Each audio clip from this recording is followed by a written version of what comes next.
Hello guys, magluto taog fish fillet, cream dory ni among gamit na isda. Napalit na mo lang diha sa grocery. Frozen na fish fillet. Ato sang i-marinate o nag-asin. Timplahan natog asin. Marinate siya mga 10 to 15 minutes. Tangan o paminta para lami gyud siya ba. Timplahan na to ang isda. Halo-halo, i-mix. Tapos i-marinate na to niya. Butangan na to og lemon. Lemon. May gay nami lemon dito sa bukid. American lemon na harvest. 2 ka buok. Kung walay lemon, pwede ra kalamansi. 5 ka buok kalamansi. Yan. Kulay taga video ang nag-prepare ang ako ang bana. Yan. Halo-halo na. O gatong i-marinate usa. Samtang nag-marinate, mag-prepare ta sa uban pa niyang ingredients na isagol ana. Na ang atong isagol sa ato ang fish fillet, 2 ka buok itlog, breadcrumbs, o cornstarch. Ang cornstarch atong timplahan. Timplahan og asin 1 teaspoon. Gamay nga paminta.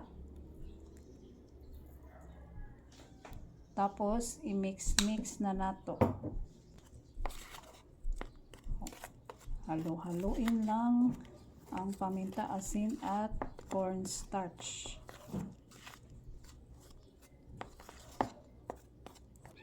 And ang itlog atong batilon.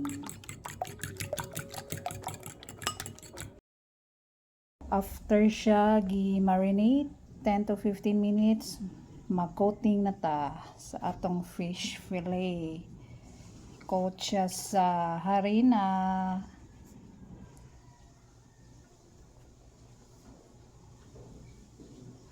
Then sa itlog, sa breadcrumbs na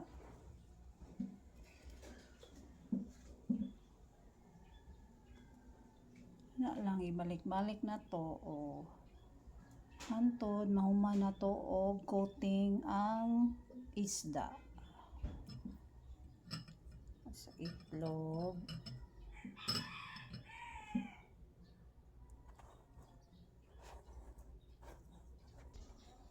O human na og coating, mauni ang 3 ka piraso nga cream dory fish fillet.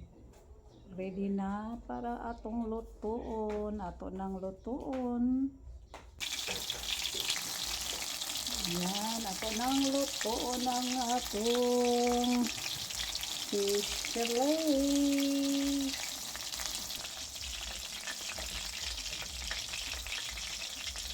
Yan. Ito sarap-sarap ng fish fillet.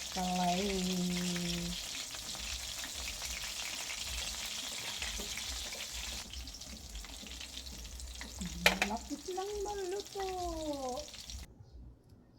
Ayan, luto na ang atong fish fillet.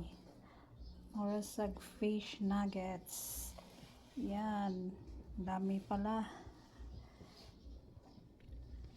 Kain na tayo. Fish fillet na cream dory.